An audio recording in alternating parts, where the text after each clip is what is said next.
네, 허반석의 주식 파파라치 시간으로 이어가도록 하겠습니다. 여의도에는 정말 비가 많이 내리고 있는데요. 우수수 떨어지는 종목의 수가 시장에서는 많지 않습니다. 시장 전반적으로 봤을 때 시장 분위기와 무관하게 2% 이상의 지금 호가 구간에서 강한 지수상의 흐름이 나타나고 있는데요.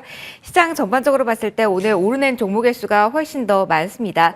외국인 쪽에서 지금 현선물 모두 매수 우위 포지션 나타나고 있고요. 기관 역시 마찬가지로 오늘장 매수세 보여주고 있습니다. 코스피가 6거래일 만에 빨간불, 코스닥은 4거래일 만에 지금 빨간불 켜고 있는 구간인데요. 시총 상단의 움직임을 봐도 반도체부터 2차전지 그리고 오랜만에 바이오, 게임, 엔터에 대한 흐름까지 긍정적으로 나타나는 하루입니다. 긍정적으로의 흐름을 내일까지 이어갈 수 있을까요? 시장 이런 분위기를 잡고 갔을 때 어떤 테마에 집중해야 될까요? 지금부터 이야기 들어보시죠. 이분과 함께 하겠습니다. MTNW 허반석 어드바이저 모셨습니다. 어서 오십시오. 안녕하세요. 아이고 면이 숨 좀 돌리셔야겠어요. 오시느라 고생하셨죠. 네, 하필이면 이때 폭우가 내리고 있는데요. 네. 시청자 여러분들도 폭우에 비 피해 없으시기를 간절히 바라겠습니다. 그래도 시장은 맑음입니다. 시장 맑다라는 부분에 오늘 포커스를 맞춰보면서 바로 진입하도록 하겠습니다. 오늘 어떤 테마 힘겹게 준비해 오셨을까요, 위원님? 네, 오늘은 아주 조금 소외되어 있습니다. 소셜 미디어 그리고 광고 산업에 대해서 말씀을 드리려고 하는데요. 광고하면 지금 경기 침체다. 그런 광고 집행비를 줄이고 비용에 대해서 줄여나가자라는 이야기들이 더 많을 것 같은데 최근 화두가 되고 있는 것 하나가 있죠. 스레드라는 이야기가 온 시장을 한번 덮었었습니다. 테마주 성격의 종목들이 이틀 연속 이상 상승을 하다가 오늘 같은 경우에는 이제 차익 매물 실현에 하락을 하고 있는 상황입니다.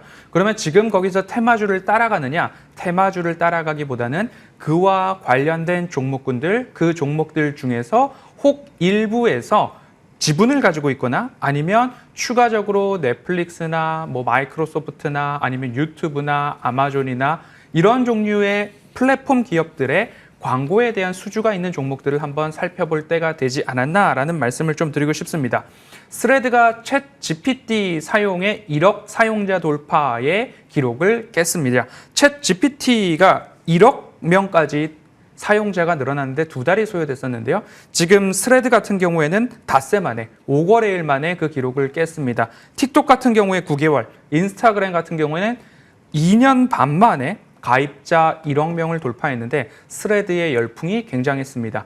그리고 시장에서는 스레드가 향후 1조 원 이상의 매출을 달성하는 데 크게 오래 걸리지 않을 거다라는 이야기까지 나오고 있는데요. 오늘 플레이디나 아니면 와이즈버즈 같은 경우에는 차익 매물이 조금 나오고 있습니다. 여기에 따라 들어가기보다는 그 외에 다른 광고 산업과 관련된 소셜 미디어와 관련된 부분들 한번 관심을 가져보시는 게 어떨까 안내드리도록 하겠습니다. 알겠습니다. 저희 조금 더 자세한 이야기는 장 마감 이후에도 이어갈 수 있기 때문에 좀 미뤄두도록 하고 그럼 핵심이 되는 종목군들의 흐름 먼저 질문을 위원님 해드리도록 할게요. 그렇다면은 여기에서 파생돼서 광고 비즈니스 자체에 많은 관심을 가지신 것 같은데 그러면은 시장에서 테마성으로 강하게 올랐던 종목과는 다를까요? 광고 핵심으로 봤을 때 어떤 종목 중심으로 이 테마를 보고 계신지 설명해 주세요. 네, 우리 주변에 있는 광고들을 봤을 때 TV 영상 광고가 있을 거고요. 5개 선전물에 대한 광고가 있을 거고요. 이제는 소셜 미디어에 들어가는 광고, 여기 전자매체 광고까지도 살펴볼 수 있는 텐데요. 온라인 광고주들, 우리나라는 대형 기획사들과 대형 기업들, 그러니까 삼성전자 아래는 어디가 있고 LG 아래는 어디가 있고 현대 아래는 어디가 있어서 이런 광고 기획사들에 대한 시세 분출들이 속속들이 나오기는 했었습니다. 하지만 지금 같은 경우에는 연구개발비 들어가는 것도 아껴야 될 텐데 하는 마당에 광고 선전 비용을 증가시킨다? 이 부분은 조금 늦춰볼 수 있을 것 같습니다. 그렇기 때문에 시세와 모멘텀, 이벤트가 중요하다고 말씀을 드리고 싶습니다. 국내 광고 시장 같은 경우에는 상저하고 이야기가 조금 나오고 있습니다. 상반기에 비용 지출에 대한 부분들 절감을 해야 되는데 그럼 앞으로는 어떻게 될 것인가? 대체적으로 광고비는 경제 성장률과 연동이 되는 측면이 있는데요. 1분기에는 전년 동기 대비 0.3% 증가가 있었습니다. 2분기 점진적으로 개선이 될 텐데 광고 매출 이쪽 비용 측면에 있어서는 올해 예를 들어서 광고 비용이 전년 대비 축소했다라고 한다면 1분기 기준으로 0.3% 전년 동기 대비 증가를 했다면 내년도 1분기 정도 됐을 때는 전년 동기 대비 5에서 6% 비용의 증가, 매출의 증가, 광고를 더 많이 쏟아낸다. 한 해는 쉬고 한 해는 더 많이 쏟아낸다라는 부분으로 광고주들은 조금 천천히 하지만 저가 매력도를 높이 평가해 볼 수 있는 곳들 살펴보시면 좋을 것 같기 때문에 적어도 24년도 광고비가 전년 대비 6.1% 증가한 15조 9천억 원 정도가 전망이 되고 있습니다. 그러면 24년도 멀지 않았다라는 생각에 저가 매력도 높은 종목들 한번 찾아보시고요. 그리고 지금 시세가 조금 빠르게 나올 수 있는 그런 모멘텀 있는 종목들도 같이 관심권에 올려두셔도 좋을 것 같습니다. 그렇다면 핵심을 위원님께서는 광고주를 보시면서 매체 관련주랑 디지털 광고 쪽을 보실 것 같은데 일전에 시장에서 급등세로 올랐던 종목과는 약간 결이 다르기는 하네요. 급등세와 관련 있는 종목을 찾아보시는 것도 투자의 아이디어가 될 수도 있고요. 하지만 대형주, 우리나라 대기업 아래에 있는 제일기획이나 이노션 같은 경우에는 가장 후순위로 좀 밀어두시는 게 좋을 것 같다라는 아이디어 먼저 말씀드리겠습니다. 알겠습니다. 전반적인 상황과 더불어서 봐야겠지만 거기에서 파생돼서 한 달이 건너가면 투자 아이디어가 분명히 있다라고 이야기를 해주셨습니다. 저희 디지털 광고주랑 광고 매체 관련주도 볼 건데 그건 마감 이후에 보도록 하고요. 한 줄만 또 정리 먼저 하고 갈게요. 소셜미디어 광고주 지금 본다라고 생각했을 때 가장 중요한 핵심 포인트 딱 한 줄로 정리해 보신다면 자리일까요? 모멘텀일까요? 아니면 다른 걸까요? 매출이 어디서 누구에게서 매출을 내고 있느냐, 어떤 기업을 중심으로 이 기업이 함께 동반 성장을 하고 있는가, 여기에 대한 확실한 해답이 있다면 그 기업은 보셔도 좋을 것 같습니다. 알겠습니다. 그 기업은 장 마감 이후에 공개를 해드릴 거고요. 전반적인 분위기 한 번 더 읽어드리도록 하겠습니다. 일단 오늘 장 이렇게 상승으로 마무리될 것으로 보이네요. 시장 전반적으로 수급적으로 외국인 현선물 모두 매수, 그리고 반도체에 대한 강세 이어지는 가운데 2차전지 튀는 모습도 계속 이어지고 있습니다. 환율과 종목에 대한 흐름도 잠시 후에 점검해 드릴게요. 7월 11일장은 이렇게 문을 닫겠습니다.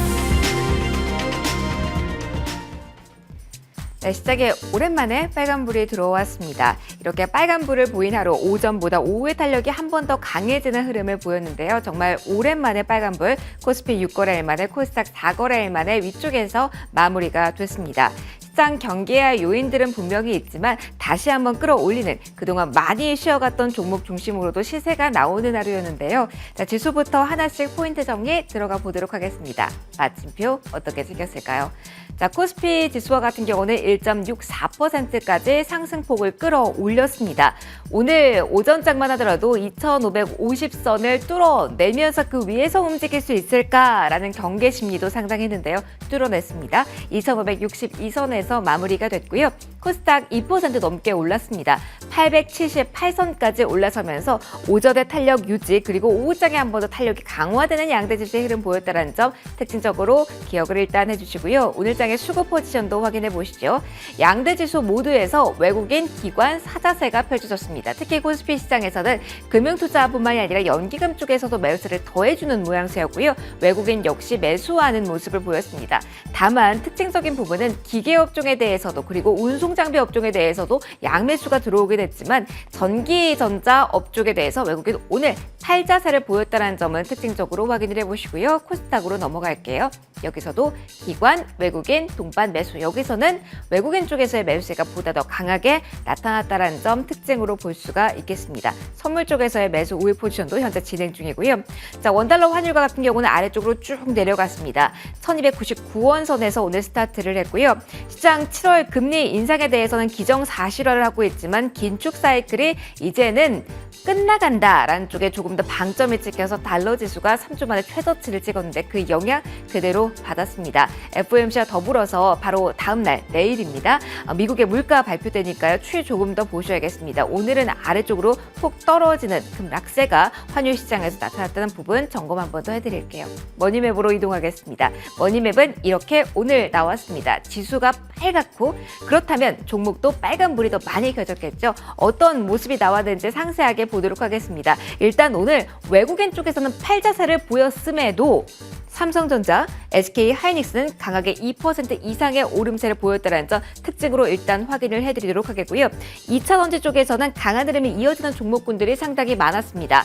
에코프로 BM이 다시 한번 3%, 에코프로도 다시 한번 올라서는 흐름을 보이면서 1% 이상 올랐고요. 오늘 2차전지 이 섹터 내에서는 금양의 흐름도 많이 주목을 받았습니다. 역시 상승으로 마무리가 된 모습이었고요. 오늘 금융주에 대해서도 전반적으로 강한 흐름이 포착된 가운데 카카오뱅크 특히 강했습니다. 외국인과 기관의 동시 매수세가 들어온 종목은 조금 더 강한 탄력을 안아갔다는 점 특징적으로 확인을 해볼 수가 있고요. 계속해서 실적 키워드를 아는 쪽 올라갔습니다. 조선, 기자재 쪽도 강한 흐름 보인 가운데 2분기 실적 흑자 전환 임박한 기업의 탄력이 가장 좋았습니다. 하나오션이 6% 이상의 오름세를 보였고요. 원전에 대해서 국내에 신규 원전 모멘텀 많았죠. 원전주도 강한 흐름을 오늘 연출했고요. 이 밖에 해외 수주에 대한 모멘텀 아는 종목도 움직였습니다. 우주항공 국방 쪽에서는 하나 에어로스페이스가 7% 이상의 오름세를 보였다는 점 특징으로 한 번 더 짚어드리고요. 막판에 네이버, 카카오까지 올라서면서 막판에 플랫폼주의 탄력까지 더해졌다는 부분 특징입니다. 자, 오늘 오른 종목의 수가 이렇게나 많습니다. 자, 그런데 이번 주 좀 만기일도 앞두고 있고요. 경계 심리는 분명히 있을 것 같거든요. 어떻게 오늘 시장 분석하고 평가할 수 있을까요? 위원님 의견 들려주세요. 네. 그간 시장이 조금 어려울 때마다 저는 스트롱 롱 포지션이다라고 안내를 드렸습니다. 그 가운데서 가장 중요한 것은 외국인들의 수급인데요.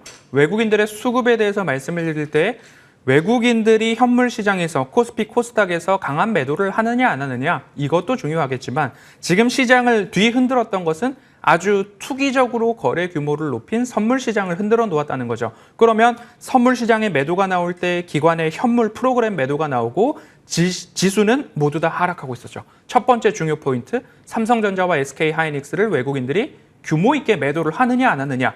삼성전자 6월 12일 이후에 2거래일, 3거래일밖에 매도를 하지 않았습니다. 이 부분에서 외국인들이 떠났다, 떠나지 않았다, 떠났지 않았다라고 안내를 드렸습니다. 두 번째 중요 포인트. 풋 옵션의 매도가 4거래일 연속 나왔습니다. 이것은 무엇이냐? 하방에 대한 베팅이 청산되고 있다. 그러면 내일 밤 CPI 발표 이후 목요일 위클리 옵션 만기일입니다. 이때부터 외국인들은 선물을 강하게 매수할 수도 있다라는 가능성을 내포하고 있는 움직임. 그렇기 때문에 외국인들의 수급을 볼 때 삼박자 수급, 현물, 선물, 옵션을 모두 다 보아야 된다라고 말씀을 드렸습니다. 이제 다시 저점을 높여가는 추세 하단에서 출발을 하기 시작을 했습니다. 그 다음 차례는 적어도 2700포인트에 대한 기대감들 가져갈 수 있겠다라는 안내를 드리면서 제가 지난해 10월부터 긴 호흡과 큰 그림의 시작점, 지금은 저점을 높여가는 추세는 유지되고 있습니다. 여전히 지금도 스트롱 롱 포지션 이어가도록 하겠습니다. 주식시장에 대해서 더 긍정적인 뷰를 또 한 번 공유해 주셨습니다. 자, 그렇다면 다시 한번 저희 소셜미디어 광고 쪽에 대한 이야기를 하고 있었는데 못다한 이야기가 위원님이 있습니다. 그 포인트 듣고 저희 한 종목 꼽아서 추가적인 전략 들어볼게요. 저희 못다한 이야기는 특징 종목에 대해서 좀 정리를 안 해봤거든요. 간략하게 핵심만 좀 골라서 이야기해 주세요. 네, 광고를 여러 가지 분야로 한번 나눠보도록 하겠습니다. 디지털 광고 쪽으로 본다면 넷플릭스가 하나의 매기가 될 수 있는 나스미디어 있을 것 같고요. 그리고 안다르 실적이 이끌고 있는 에코마케팅, 그리고 최근 국내 대형 매체를 확보하고 있는 MBT, 그리고 티딜이라고 한다면 인크로스까지도 디지털 광고로 좀 볼 수 있을 것 같습니다. 그리고 플랫폼, 광고 플랫폼 쪽으로 본다면 아프리카 TV, 네이버, 카카오 요 정도 들 수 있을 텐데요. 제가 지난주 방송과 이번 주 방송 모두 다 네이버, 카카오 중에서 어떤 것을 우선주로 꼽겠습니까? 라고 한다면 저는 개인적으로 카카오보다는 네이버를 조금 더 높은 점수를 주고 싶습니다. 두 개를 꼭 놓고 선택하라면 이렇게 안내를 드렸습니다. 그리고 광고 대행사 안내를 드렸죠. 제일기획과 이노션 같은 경우에는 제일기획 하단에 대한 지지 여력이 있습니다. 배당 수익률이 꽤나 되기 때문이죠. 이노션도 마찬가지인데요. 이 두 기업 같은 경우에는 그래도 광고 매출에 대한 비용 증가가 있기 때문에 조금 연말 후반으로 조금 밀어놓을 수 있을 것 같기 때문에 앞서서 안내드렸던 디지털 광고, 광고 매체주들 중에서 핵심 포인트가 있는 종목 하나 오늘 선정해드리겠습니다. 이 안에서 그 종목이 있을지 궁금합니다. 저희 마감 전에 힌트로 매출이라는 키워드도 제시해 주셨잖아요. 네. 이 중에 있을지 그리고 매출에 대해서는 어떤 포인트를 가지고 있는지 종목 바로 공개해 주세요. 네, 시장에서는 대부분 플레이디의 지분을 가지고 있는 기업에서 나스미디어라는 이야기를 많이들 들어보셨을 겁니다. 하지만 저는 나스미디어를 이렇게 말씀을 드리고 싶습니다. 넷플릭스 국내 광고 대행 독점 사업자입니다. 넷플릭스에 광고를 내기 위해서는 우리나라에서는 나스미디어를 거쳐서 넷플릭스에 광고를 낼 수 있다라고 보시면 좋을 텐데요. 넷플릭스 광고에 대해서는 미주 그리고 유럽 등지에서는 이미 계정에 대한 공유가 차단되고 있습니다. 같은 공간 안에, 같은 공유기 안에서만 아이디를 공유할 수 있고 그 외의 지역에서 다른 공간에서 접속을 했을 때는 제한하겠다. 그러면 어떻게 하느냐? 조금 저렴한 요금제에서 광고를 본다면 조금 저렴하게 광고를 보고 이용하시라라고 이렇게 새로운 요금제가 출시되고 있는 거죠. 우리나라도 곧 진행한다 하면서 조금씩 늦춰지고 있는 가운데 다시 한번 이 넷플릭스에 대한 광고 매출, 광고 매체 비용이 증가한다라고 한다면 나스미디어의 주가도 다시 한번 올라갈 수 있을 것이다 라고 볼 수 있을 것 같습니다. 23년도 연간 넷플릭스 광고 관련된 이익 기여가 약 15억 원 수준으로 전망이 되고 있는데요. 24년도 연간 이익 기여는 50억 원까지 증가할 것으로 전망이 되고 있기 때문에 나스미디어 같은 경우에는 저점에서 우리가 살펴본다면 충분히 매력적인 구간이 아닐까라는 말씀드리고 싶습니다. 자, 보시면 일봉입니다. 추세 하단에서 이렇게 그어본다면 25,500원 언저리가 바닥 구간으로 좀 나타나고 있습니다. 이 25,500원 구간에서 바닥 구간이 하나, 둘, 셋, 지금까지 본다면 네 번째 바닥으로 형성이 되고 있습니다. 플레이디 상한가, 2연속 상한가로 인해서 시세가 나왔다가 다시 내려온 상황인데요. 지금 이 구간 대바닥 구간이다라고 보시면 좋을 것 같고요. 21,000원, 22,000원 아래에서는 같이 살펴볼 만한 가격 매력도가 높지 않은가. 넷플릭스 국내 광고 대행 독점 기업 나스미디어입니다. 알겠습니다. 그러면 저희가 목표를 어디까지 둘지도 궁금하고요. 그렇다면 그 트레드 모멘텀으로 올랐던 부분은 지금 다 내려갔다. 그러니까 그렇습니다. 충분히 그 괴리감은 좁혀졌다라고 보시는지도 한 번 더 이야기해 주세요. 그렇죠. 저는 늘 차트상 저이형 구간에 매수 타이밍을 잡자라고 안내를 드렸기 때문에 사실 나스미디어가 더 올라가면 어쩌나 하고 있었습니다. 그런데 다행스럽게도 오늘 이제 차익 매물이 출회가 됐고 나스미디어도 그에 따라서 윗꼬리를 달고 내려오는 모습들 나타났습니다. 그러면 다시 한번 21,000원 언저리, 그러면 지금 가격으로 본다면 21,800원, 21,500원 언저리에서 매수 도전 한번 해보시면 좋겠고요. 목표가는 장기적으로 3만 원까지는 박스권 상단이기 때문에 도전해 보시면 좋을 것 같습니다. 알겠습니다. 오늘 이쪽 내용이 가득 차서요. AS는 다음으로 미뤄두도록 하겠습니다. 마지막 코너 함께해 주신 허반석 어드바이저와 함께 인사드리도록 하겠습니다. 오늘도 함께해 주셔서 고맙습니다. 내일 또 돌아올게요. 고맙습니다.